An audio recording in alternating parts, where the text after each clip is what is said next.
will be released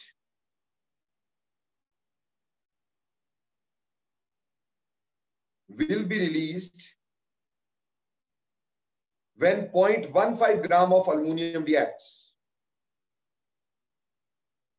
Write down the question again. Question है, the drain cleaner contains small bit of aluminum which reacts with caustic soda to produce dihydrogen gas. What volume of dihydrogen at 20 degree and 1 bar pressure will be released when 0.15 gram of aluminum reacts? NCERT का question है ये, ठीक। सी, पहले तो लिखते हैं हमें इस क्वेश्चन में क्या क्या गिवन है।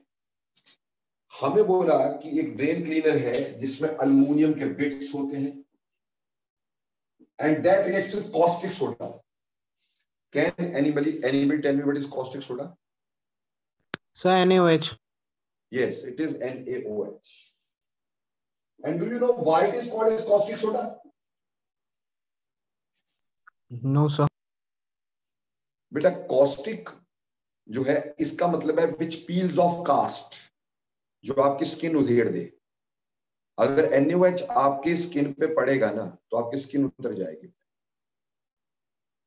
और क्योंकि सोडा सोडियम से है तो इसको बोलते हैं कॉस्टिक, स्किन उतारने वाला, ठीक, सोडा, तो कॉस्टिक सोडा बोल देते इसको। इस तरह से अगर कॉस्टिक पोटाश बोला होता तो KOH होता। यहां आपको कॉस्टिक सोडा बोला NaOH। अब इसका रिएक्शन हमें बोला है, देखो बेटा ड्रेन क्लीनर्स में वाटर तो होता ही है, ठीक। तो जब ये रिएक्ट करता है, ये रिएक्शन तुम्हें अभी नहीं मालूम होगा, ये रिएक्शन पी ब्लॉक में जाके समझ में आता है, ठीक। बट एनी हाउ यहां तो रिएक्शन हमें खुद इस समय ध्यान में रखना पड़ेगा।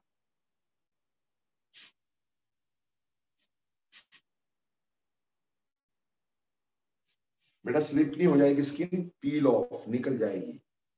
एसिड से ज्यादा खतरनाक होते हैं बेस, ठीक, क्लियर, ओके। तो aluminium plus NaOH plus that of water will give us NaAlO2, इसको बोलते हैं sodium Meta aluminate and hydrogen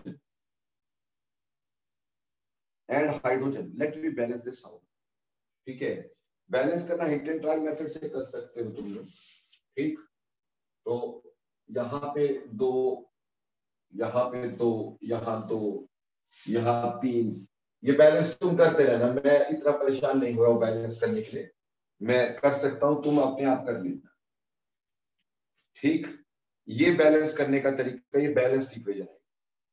अभी के लिए दिमाग में रख लो, बाद में फ्यूचर में अपने आप आ जाएगी ये ऐसा क्यों हुआ, सोडियम मेटाल्यूमिनेट ही क्यों बनता है। देखो बेटा जब ड्रेन क्लीनर्स में कचरा फंस जाता है तो हम उसमें ड्रेनेक्स डालते हैं।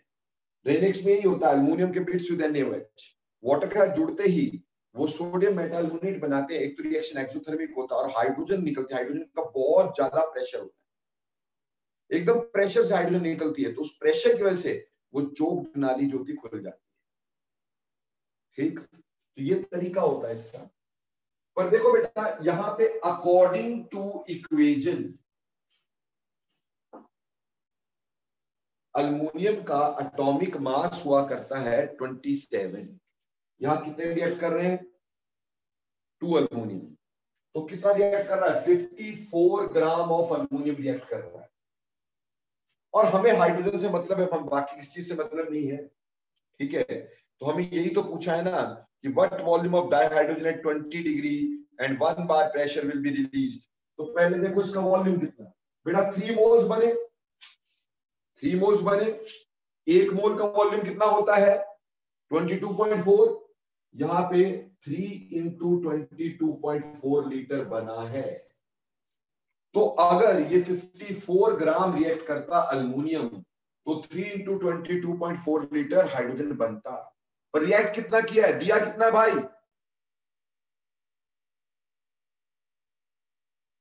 कितना दिया है 0.15 ग्राम।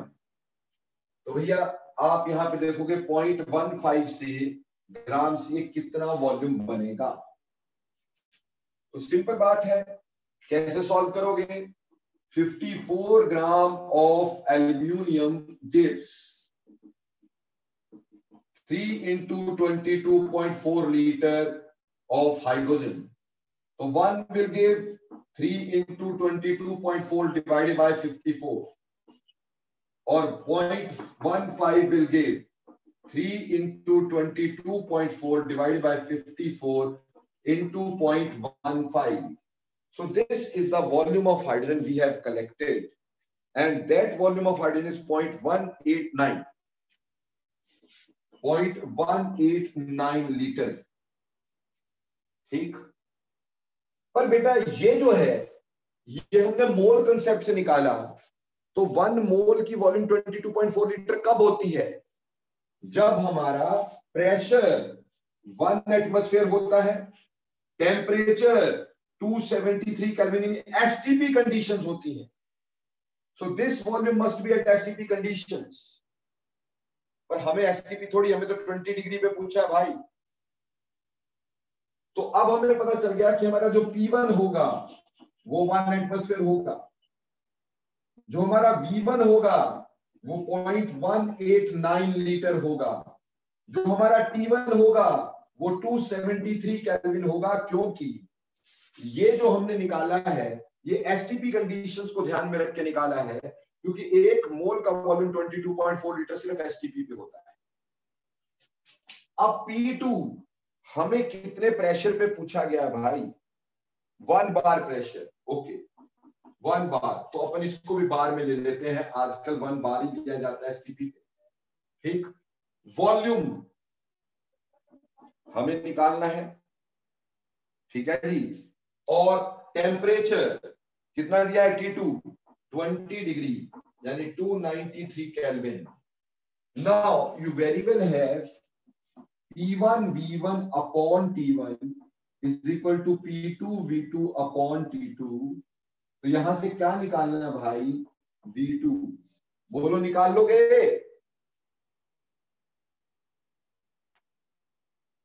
बेटे क्वेश्चन समझ में आ गया अच्छे से? सभी बच्चों को अच्छे से क्वेश्चन समझ में आ गया कि नहीं आ गया?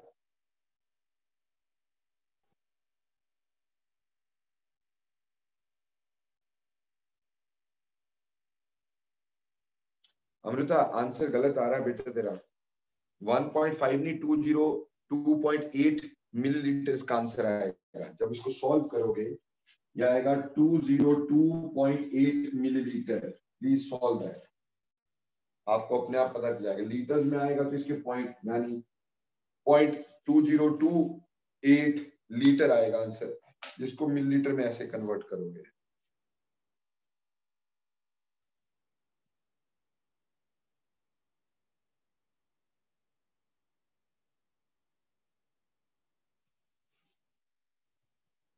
देखो बेटा उत्कर्ष, आपने पूछा एसटीपी में बार या एटमॉस्फेयर में से कुछ भी ले सकते हैं. बिल्कुल, क्योंकि पुराने समय में मेरे बच्चे हमारा एसटीपी में 1 एटमॉस्फेयर होता था. ठीक, उस समय मोलर वॉल्यूम 22.4 होता था. ठीक, इसलिए मैंने 1 एटमॉस्फेयर लिया था. आज हमारा 1 बार लिया जाता है, उस समय मोलर वॉल्यूम 22.7 होता है. तो अगर मेरे को यहाँ बार लेना है ना, तो एक्चुअली ये 22.7 से होना चाहिए. ठीक, ये फर्क है. ठीक, वो थोड़ा सा ये है कि मैंने इसमें ज्यादा वो नहीं किया, फर्क ज्यादा नहीं पड़ेगा. अगर बार में लेके चल रहे हो ना तो इसको 22.7 लेना पड़ेगा. ठीक, आज हम बार लेते हैं, उस समय मोलर वॉल्यूम 22.7 होता है. थोड़ा सा यहाँ चेंज हो, थोड़ा सा आंसर यहाँ चेंज हो जाएगा. M I clear? ओके, अब करते हैं एक और वेरी इंपॉर्टेंट पे लोड टाइप क्वेश्चन. अब करेंगे पे लोड बेस्ड क्वेश्चन.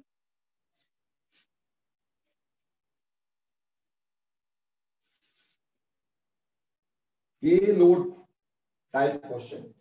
याद करो, पे लोड आपको मैंने पढ़ाया था पिछली बार कि कितना वेट लेके गुब्बारा ऊपर उड़ सकता है, उसको पे लोड बोलते हैं. एनसीईआरटी में इसमें क्वेश्चन दिया हुआ है. मैंने आपको बताया था पे लोड जो होता है difference between the mass of air displaced and mass of balloon containing air, यही था. ठीक, अभी क्वेश्चन लिखो. Calculate the pay load Calculate the payload when a balloon of radius 10 meter. Calculate the payload when a balloon of radius 10 meter, mass 100 kg,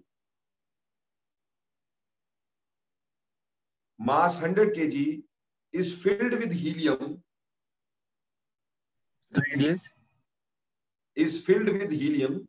Mass 100 kg is filled with helium at 1.66 bar. Calculate the payload when a balloon of radius 10 meter, mass 100 kg, is filled with helium at 1.66 bar at 27 degrees Celsius. At 1.66 bar and 27 degrees Celsius, density of air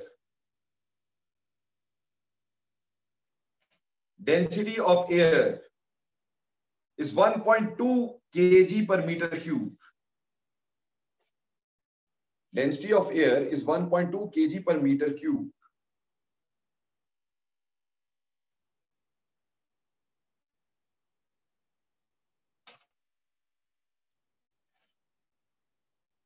देखो बेटा, what is the question given to us?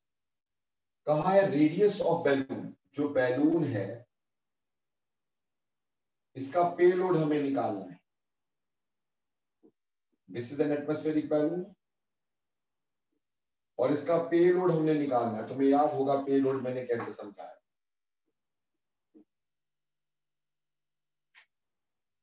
ठीक है,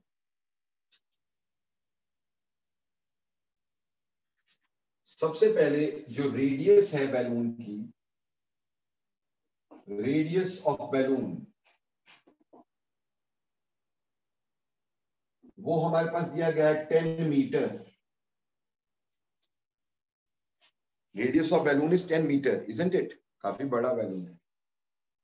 और इसका मास जो है, mass of balloon 100 kg. ठीक है जी. और इसके अंदर हीलियम है. ठीक, प्रेशर जो है 1.66 बार है हीलियम का. ठीक है जी. और टेम्परेचर जो है वो 27 डिग्री यानी 300 केल्विन है. ठीक है, हमें पेलोड निकालना है. तो सबसे पहली बात याद करते हैं पेलोड क्या होता है. पेलोड होता है मास ऑफ एयर डिस्प्लेस्ड.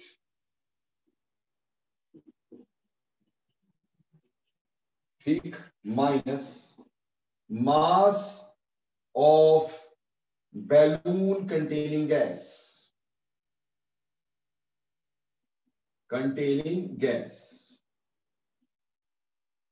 ठीक है जी. तो हमें दोनों चीजें निकालनी. तो पहले अपने को निकालना mass of air displaced. Mass of air displaced कैसे निकालेंगे? How do we calculate mass of air displaced? देखो बेटा, जितना डेंसिटी होगा, हमें पता density is mass per unit volume. तो मास होगा वॉल्यूम इनटू डेंसिटी. तो mass of air displaced will be volume of air displaced into density of air. ठीक है जी. अब वॉल्यूम ऑफ एयर डिस्प्लेस्ड कितनी होगी? जितना गुब्बारा फूलेगा. वॉल्यूम ऑफ एयर डिस्प्लेस कितनी होगी? जितना ये गुब्बारा फूलेगा उतनी वॉल्यूम डिस्प्लेस होगी ना. तो इसमें जो वॉल्यूम डिस्प्लेस है, ठीक, वॉल्यूम डिस्प्लेस्ड वो तो आप कर सकते हैं वॉल्यूम ऑफ बैलून के बराबर. Volume of balloon. और बैलून का वॉल्यूम कैसे निकालेंगे? 4/3 पाई आर क्यूब से. तो वॉल्यूम डिस्प्लेस जो आएगा वो आ जाएगा आपके पास 4/3 पाई का 3.14 इंटू आर 10 का होल क्यूब. ठीक है जी. ये आपका वॉल्यूम ऑफ एयर डिस्प्लेस हो गया भाई. और ये आ गया मेरे पास 4.186.7, 4.186 rather 4,186.7 मीटर क्यूब। चलो वॉल्यूम आ गया। Density of air already given 1.2 gram पर लीटर, यही है जी। Density of air is 1.2 kg पर मीटर क्यूब। तो भैया वॉल्यूम भी आ गया। तो मास ऑफ एयर डिस्प्लेस कितना आया? मास ऑफ एयर डिस्प्लेस्ड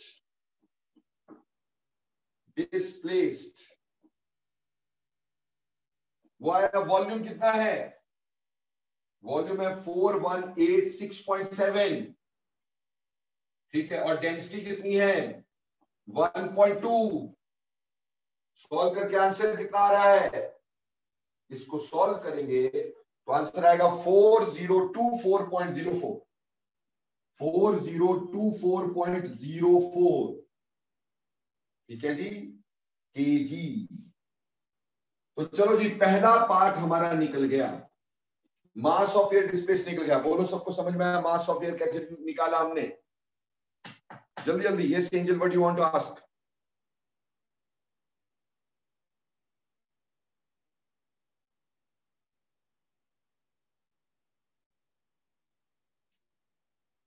ओके, अब दूसरा बात है mass of balloon containing air. तो दूसरी बात हमें निकालनी थी mass of balloon containing air, so that must be mass of balloon plus mass of helium। Helium से भरा ना ये, कितना वेट हीलियम का है और कितना मास बैलून का है। बैलून का मास तो 100 kg दे दिया, हमें मास ऑफ हीलियम निकालना है, यानी मास यानी वेट ऑफ हीलियम। तो जो वेट ऑफ हीलियम होगा वो कैसे निकालेंगे? PV is equal to W/mRT। सही बोल रहा हूं जी?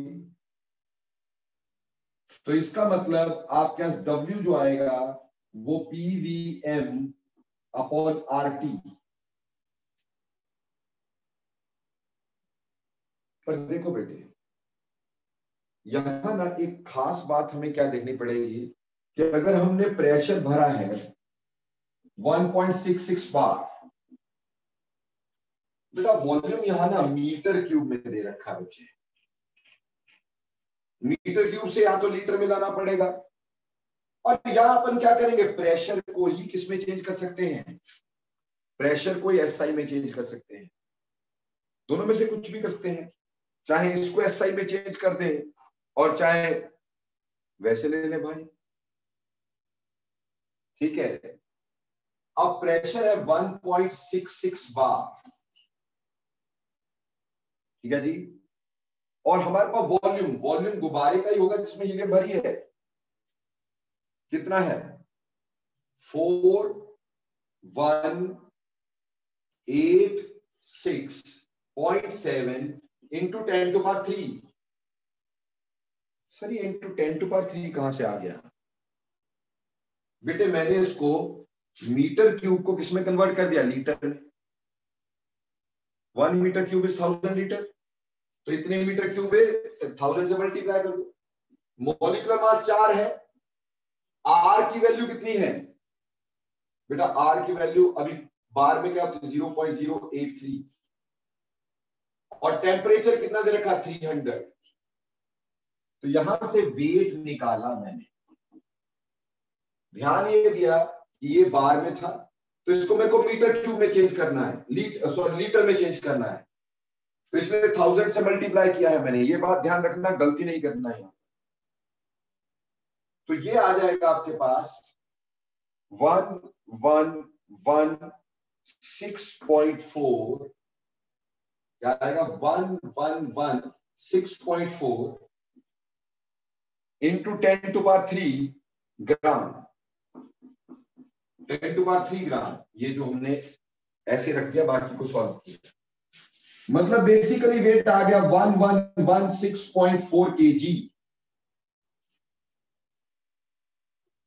अब इसका मतलब weight of air, wait of balloon containing helium, वो कितना हो गया बेटा? बैलून का 100 kg और ये 1116.4, मतलब 1216.4 kg, ये वेट ऑफ बैलून है। अब बेटा देखो, इसको यहां पुट कर सकते हो, वेट ऑफ एयर डिस्प्लेस, इसको यहां पुट कर सकते हो, that is weight of balloon containing air, और अपना आंसर निकाल सकते हो, and answer will come out to be 380.7.6 kg। बोलो भाई, पेलोड वाइज क्वेश्चन आया समझ में कि नहीं आया?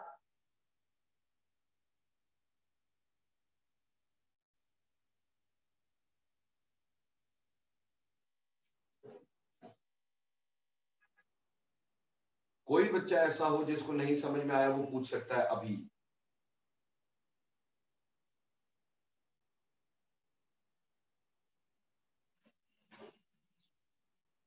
तो मेरे बच्चों, मैंने तुम्हें गैसेस लॉ पे ही इतने क्वेश्चन करवाए हैं जितने कोई पूरे चैप्टर में नहीं करवाएगा ना, उससे ज्यादा क्वेश्चन मैंने अभी तक करवा दिए। ठीक, तो बेटा आपकी आइडियल गैस इक्वेशन का हर पुर्जा मैंने क्लियर करके दे दिया बेटा। एक्वस टेंशन बेस्ड क्वेश्चन ध्यान में रखना, एक्वस टेंशन जब भी हो, प्रेशर में से, प्रेशर ऑफ मॉइस्ट गैस में से माइनस करके प्रेशर ऑफ ड्राई गैस दिया जाता है। Aqueous tension based question, P1 V1 over T1 is equal to P2 V2 over T2 were type questions, aqueous tension based questions। फिर उसके बाद PV is equal to nRT based questions, फिर density के relationship के ऊपर based questions. ठीक, फिर उसके बाद आपका रिएक्शन बेस्ड क्वेश्चन एक अल्युमिनियम वाला करवाया आपको मैंने। ठीक, पेलोड टाइप क्वेश्चंस आपको करवा दिए। ठीक, सब तरह के क्वेश्चन आपको मैंने करवा दिए हैं। अब बाकी आपके हाथ में है। आप बोलोगे सर आपने अभी तक असाइनमेंट नहीं भेजी। देखो बेटा, मैंने जरूरी समझी नहीं थी। रीजन क्या है कि आज हमारा आइडियल गैस इक्वेशन तक खत्म हो गया, अब मैं तुम्हें भेज दूंगा, सॉल्व करते रहना। पर मेरा मकसद ये था कि टेस्ट बिना उसके भी तो कभी करो। मैं क्लास ये भी तो देखना चाहूंगा कि क्लास में क्या पढ़े हो तुम, क्लास के क्वेश्चन कितनी अच्छी से घर पे प्रैक्टिस करते हो, ये भी तो मुझे देखना है ना। नहीं तो जनरली क्या, क्लास में जो क्वेश्चन किया छोड़ दिया बस, उसके बाद कुछ किया नहीं है उसको, तो फायदा क्या होगा। ठीक, तो अपने को ऐसा नहीं। और बेटा जसनूर, जब चैप्टर खत्म होगा हो जाएगा यार, मैं मापते नहीं रहूंगा भाई, ठीक है ना। होगा जब खत्म हो जाएगा, तुम्हारे सामने ही होगा। मैं टाइम तो वेस्ट करता नहीं ना भाई, आके डांस तो नहीं दिखाता हूं। तो जब खत्म होगा हो जाएगा। ठीक, अभी इसके बाद हमारे पास सिर्फ क्या रह गया है, इसके बाद हमारे पास अभी Dalton's law of partial pressure, Graham's law of diffusion, deviation of gases, it takes time. ठीक, तो ऐसे बार बार मैं गेज नहीं कर सकता कब खत्म होगा कब खत्म नहीं होगा। ठीक, आपके सामने है, साथ में चल रहे हैं हम लोग, जितना करवा रहा हूं आप मेहनत करें उसमें। तो कल के टेस्ट में आपको मिलेगा till this, till ideal gas equation तक के क्वेश्चन मिलेंगे, और मेहनत करिएगा इसी के ऊपर। हाँ जी अनीश जी, यही आएगा बेटा आंसर। ठीक, ओके, थैंक्स लॉट। आगे देखते हैं, एक्सक्यूज मी सर, अब मिलेंगे अपन फ्राइडे को। हाँ जी बेटा बोलो। सर लॉगरिथमिक ग्राफ डिस्कस करना था, गेल सैक्स लॉ का, आपने कहा था नेक्स्ट क्लास में करेंगे। कुछ भी नहीं है बेटा, जो आपका चार्ल्स लॉ का वही आपका इसका है, लॉगरिथमिक ग्राफ। सिर्फ वॉल्यूम की जगह प्रेशर लेना है दोस्त। Okay sir. जहां वॉल्यूम लिया था वहां प्रेशर ले लो बस, बाकी सब कुछ है ही है। हाँ जी, फ्राइडे को बिल्कुल जसनूर जी टेस्ट डिस्कस होना है, हमने बोला है। और दूसरी बात ये भी बोली है कि फ्राइडे को आपकी ओपन क्लास होनी है, पहले वीडियो ऑन होना है, याद है ना। चलिए, थैंक यू बेटा।